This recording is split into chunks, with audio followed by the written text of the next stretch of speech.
Good, everybody? What is good, yo? Golden Kamuy, welcome back. And what a welcome. We deserve it. Probably one of the weirdest episodes. And not only was it super weird, but there was inklings of these types of characters that were just over the top weird and, meant to be stand out, over the top. And with this new character that we get, I feel like he definitely enters in that category. Mr. I like to chop up pig skins, like different types of animals, like skins, and wear them as like a fashion sense. So very, very strange introduction to season two with all of these. Mm, not even. I don't think this guy who we just met is even one of the members of. No, he's not 100%, because he didn't even know of the whole thing. So he didn't know of what was going on with the tattoos. And with that being said, it's clear that he, wouldn't necessarily be all in, already hiding something from this general. So for the general, he uses it to the most up degree, and to be able to give someone like that guy that he just recruited skins and um, just different ways to pretty much keep your tracks unknown or even change up your tracks to make your opponents think you're someone else because you had a body part of someone else, and it all marks up. I don't know if they have fingerprinting and stuff like that in this day and age, but you see where I'm going. Like, this guy has a pretty big future in the world if certain people, end up winning and end up with more power than they deserve, which I think is a really cool aspect of this show. It's like there's all of these different forces, and they're all pretty bad forces, to any of them to be in that line of money, or if they're just even trying to push forward their own narrative of, how to live, or, they're pretty much going to anyone's place who's in their way and, taking them out pretty much. I can't wait to see all these different forces come and bump heads, but what we also have to figure out is who's like the real threats. Like, we know that there's a group of, there's three separate groups really that are going after um, these tattoos, but with the huge information bomb of the dad of the young girl on our squad coming out to be that he was like faking, being in the clan and stuff like that.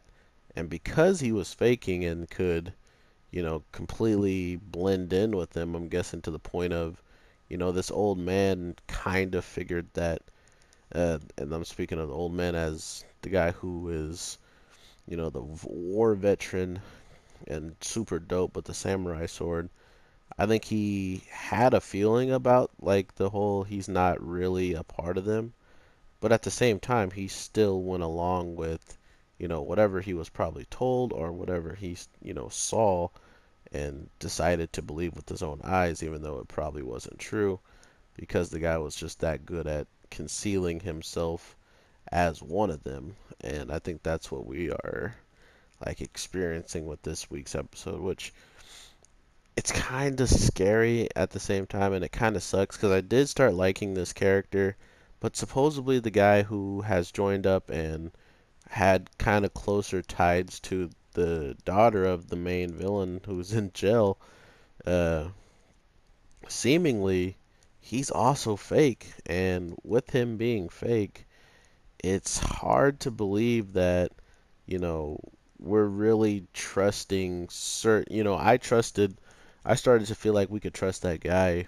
way too quick, faster than I trusted the Scat King, So to think that he made it feel like he was meant to make the audience lower their guard and then completely just be blindsided by hearing that he could be fake one of their people and their whole entire plan completely. So if that is true, it is pretty sad. But not only that, it is also going to lead to some crazy battle with the Immortal if he finds out in the worst way possible, which is probably this guy holding the girl hostage, seeing how she might be the one to drop her guard the quickest around him, seeing how they have the most history together.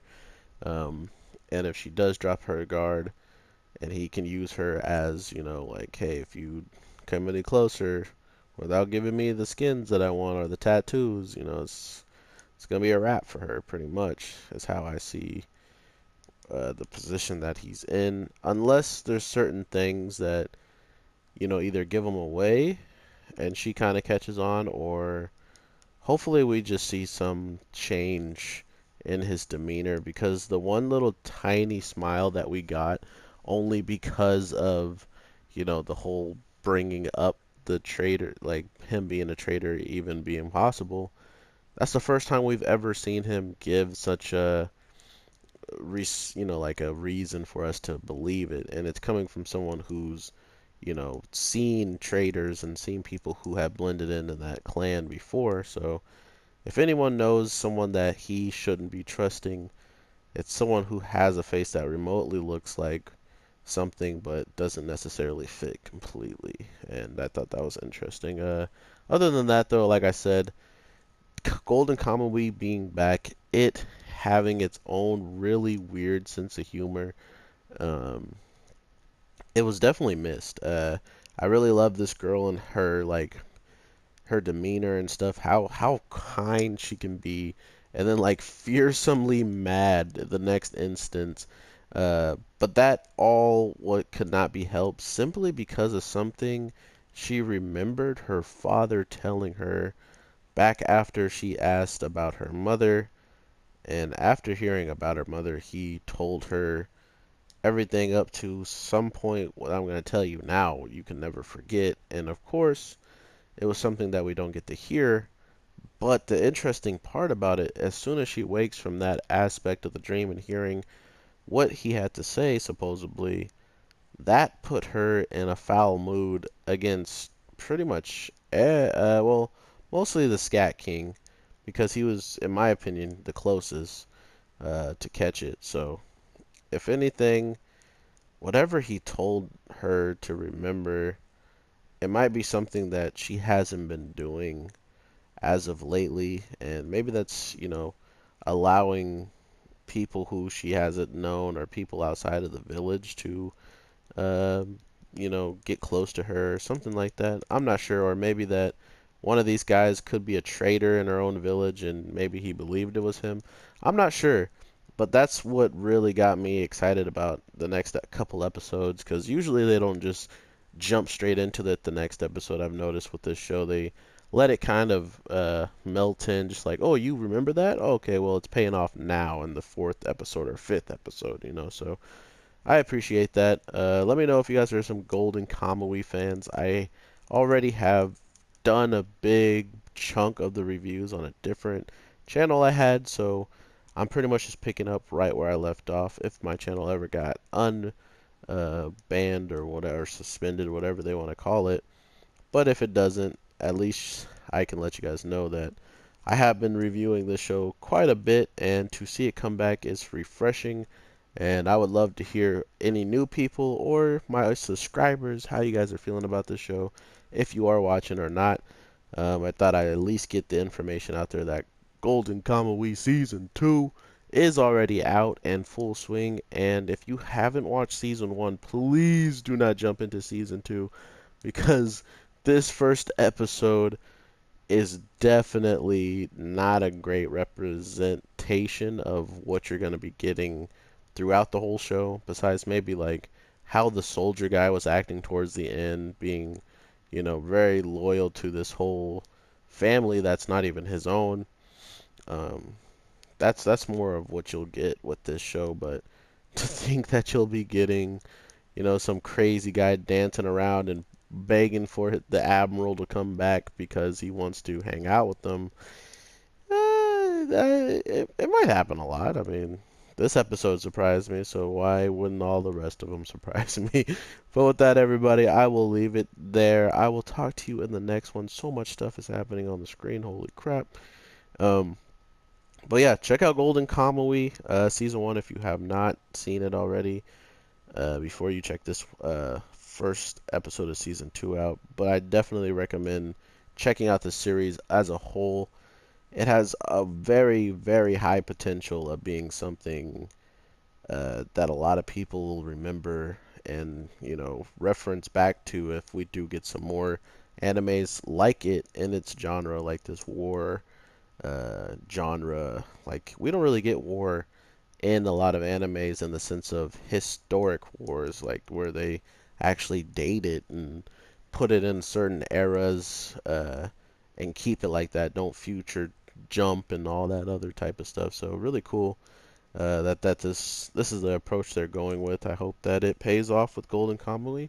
And if you guys enjoy it, make sure you drop a like and subscribe. Let me know in the comments if you did, so I know to keep dropping videos like this so you guys can enjoy. But with that, everybody, I will talk to you in the next one. I got a big monster to catch, so take care, and I will see you soon, very soon, with more content. Alright, peace.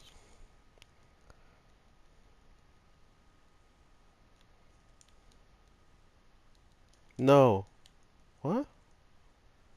Wow. What the heck just happened?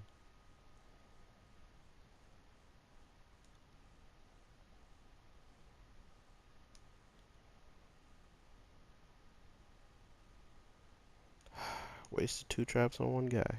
I'm bad.